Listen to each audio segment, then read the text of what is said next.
Hello everyone, welcome to my mini star blog. साथीहरू कस्तो छ खबर? मेरो ठिक छ, तपाईँहरूको पनि ठिकै होला। आज चाहिँ 2083 अनि वैशाख 1 गते, यानि कि ह्याप्पी न्यू इयर। आज चाहिँ ह्याप्पी न्यू इयर हो। आज देश तथा विदेशमा रहनुभएका नेपालीहरूलाई पनि ह्याप्पी न्यू इयर। अनि एउटा गृहमन्त्री अनि प्रधानमन्त्रीज्यू तपाईँहरूले पनि ह्याप्पी न्यू इयर। आज ह्याप्पी न्यू इयर। आज दुःख सुख जान्ने दिन है साथीहरू। म त सार्छु दुःख सुख। अनि आज चाहिँ स्याड हुनुहुन्न, आज ह्याप्पी नै हुनुपर्छ। आज ह्याप्पी भयो भने राम्रो हुन्छ के, आज ह्याप्पी हुनुपर्छ। अनि आज चाहिँ हाम्रो भएका रिल्स जति पनि हामीले काण्ड गरेका छौँ तिनीहरूलाई हामीले आजदेखि छोडिदिनुपर्छ। आजदेखि हामीले छोड्यो भने पहिला पनि अनि अब आजकल त्यस्तै हुँदै थाल्छ साथीहरू, त्यसको कारण त्यस्तो छोडिदिनुपर्छ है आज ह्याप्पी न्यू इयरमा। अनि साथीहरू अनि पछि अझ यता मेरो भाइ पनि आउँदैछ।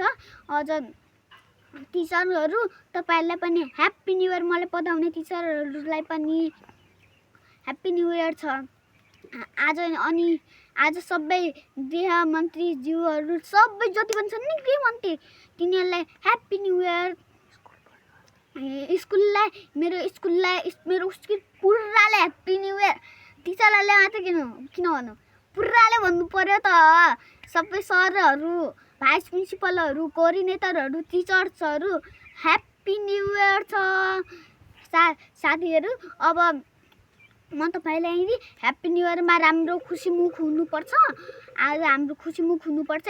आज हाम्रो चाहिँ हेर्नुहोस्, म तपाईँलाई आफ्नो हरियाली पनि देखाउनेवाला छु। हेर्नुहोस् यति धेरै हरियाली भएको छ। अनि यता मेरो दाँत पनि आउनु लाग्छ। यो नयाँ वर्षमा अब आउनु लाग्छ मेरो दाँत है साथीहरू। हेर्नु होला राम्ररी।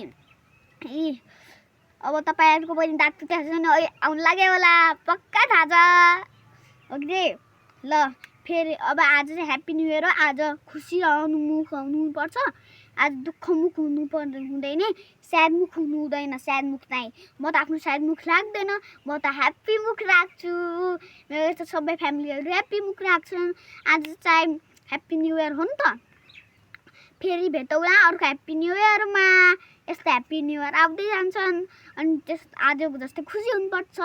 अनि आज चाहिँ म चाहिँ नुहाइ गरेर मैले पूजापाठ गरेर कस्तो चेत्त गरेर छु नि, ह्यान्डसम बालेन्ज्यू भन्दा ह्यान्डसम नै छु म त। बालेन्ज्यू भन्दा ह्यान्डसम नै छु, किनकि म त बालेन्ज्यू भन्दा नि ठुलो मान्छे भन्ने हुन् त। अब किन म त्यसैको कारण ह्यान्डसम छु क्या, ह्यान्डसम। बालेन्ज्यू तपाईँभन्दा त ह्यान्डसम नै छु। बालेन्ज्यू तपाईँ मेरो भ्लग हेरिदिनु होला है। अलि भ्युज धेरै हुन्छ नि कि बालेन्ज साज्यू, प्लिज हेरिदिनु है। कोहीसँग बालेन्ज साज्यूको केही छ भने पठाइदिनु होला बालेन्ज साज्यूलाई, हुन्छ? बालेन्ज साज्यू मेरो भ्लग हेरिदिनु होला, लाइक कमेन्ट सेयर सब्सक्राइब गरिदिनु होला। फेरि भेटौँला अर्को नयाँ सालमा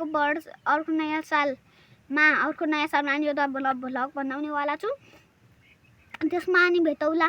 अझ म भ्लग बनाइराख्छु यसरी, मेरो टाइम मिल्यो भने म बनाइराख्छु। धन्यवाद। फेरि भेटौँला। ह्याप्पी न्यू इयर सबैलाई।